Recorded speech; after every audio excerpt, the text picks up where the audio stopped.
Video में देखा preposition, should, can और जी हाँ हैजल, और इसके साथ साथ हमने वोकेबलरीज भी देखी थी। तो आज के वीडियोस में मैं टेंस से रिलेटेड कुछ आपको बताने वाली हूँ। क्या आप गेस कर सकते हैं किस बारे में बात कर रही हूँ? जी हाँ, वर्ब की फॉर्म्स की बात कर रही हूँ मैं। देखिए, आपको पता है कि टेंस जो होते हैं वो स्पीकिंग पर्पज से बहुत इंपॉर्टेंट होते हैं। जब हम टेंस पढ़ने जाते हैं ना तो उससे हमारी स्पीकिंग अच्छी होती है, आपको खुद ही पता है। मीन्स यू कैन आप कह सकते हैं कि अगर सबसे इंपॉर्टेंट पार्ट जो स्पीकिंग में है वो होता है टेंस। सो टेंस की ओर जाने से पहले मेरी जिम्मेदारी बनती है कि मैं आपको वर्ब की फॉर्म्स जरूर बता दूं, क्योंकि सारे जो टेंस होंगे आगे के हमारे, उसमें इन वर्ब की फॉर्म्स का बहुत ज्यादा इस्तेमाल होता है। तो चलिए आज हम बात कर लेते हैं वर्ब के फॉर्म्स की। तो हम लोग वर्ब्स पे बात कर रहे थे। तो इसके 3 फॉर्म होते हैं वर्ब के।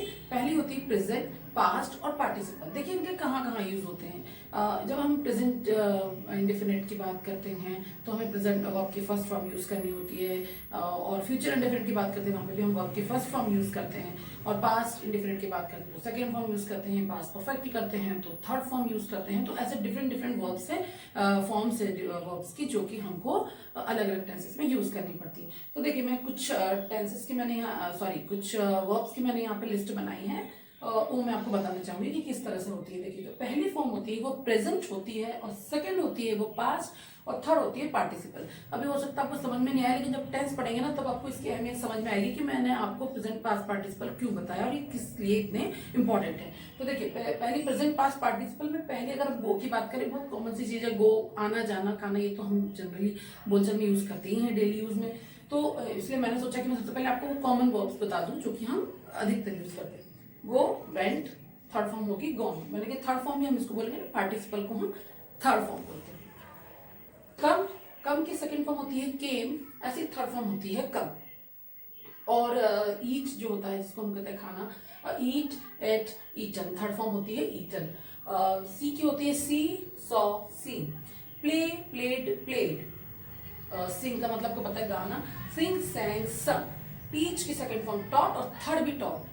और पुट की कुछ ऐसी वर्ब्स भी होती हैं जो कि हम तीनों में उसको एक जैसा यूज करते हैं, जैसे पुट, पुट, पुट, और हम बोलते हैं कीप। जैसे कुछ हम बताते हैं आपको रीड, जैसे कि रीड वर्ब है, मैं आपको रीड बताती हूँ। देखिए रीड, रेड,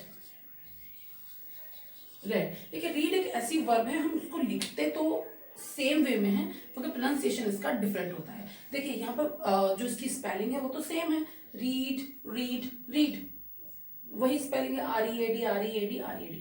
लेकिन हम यहाँ पे इसको बोलेंगे रीड, और यहीं पे इसको हम कहेंगे रेड, इसको भी हम कहेंगे रेड, क्योंकि जब हम इसको डिफरेंट टेंसेस में यूज करते हैं ना तो इसकी प्रोनाउंसिएशन चेंज हो जाते हैं, हम इसको सेकंड और थर्ड फॉर्म में बोलते हैं। तो इस तरीके से मैंने आज आपको ज्यादा बहुत लंबा लेंथी नहीं बताया है, क्योंकि हम अभी टेंस का वीडियो में आगे बनाऊंगी, तो इसलिए मैंने आपको एक छोटा सा वीडियो इसलिए बताना चाहा ताकि आप आसानी से टेंस समझ सके।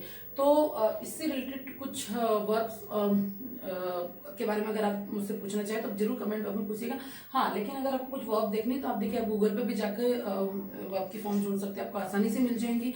या फिर आप बच्चों की, आपको पता होगी 3rd 4th 5th क्लास की जो बुक होती है उसमें वर्ब की फॉर्म्स बहुत अच्छे से दी हुई होती, तो उस पर भी आप जा सकती है। और इसके बाद भी अगर आपको कुछ समझ में नहीं आता तो आप कमेंट बॉक्स में मुझसे जरूर पूछ सकती हैं। और हाँ, मैं एक बार जरूर कहना चाहूंगी कि जो मैंने पिछली आपको रिवीजन करने के लिए कहा था ना कि रिकॉर्डिंग करके आपको ना वो आपको बराबर करते रहना है। अगर आपने अपनी रिकॉर्डिंग की प्रैक्टिस छोड़ दी तो आपकी प्रैक्टिस नहीं हो पाएगी और आप अपनी स्पीड को नहीं बढ़ा पाएंगे। और हमें स्पीड हमको बढ़ाना क्यों जरूरी है? क्योंकि जब हम कन्वर्सेशन करेंगे तो हमारे जो शब्द हैं वो ऑटोमेटिकली मुंह से निकलने चाहिए, ये नहीं कि हम बहुत सोच के बोल रहे हैं। तो तब तक के लिए आप प्रैक्टिस करते रहिए और ढेर सारा प्रैक्टिस कीजिए। फिर हम मिलते हैं नेक्स्ट वीडियो में। Bye bye.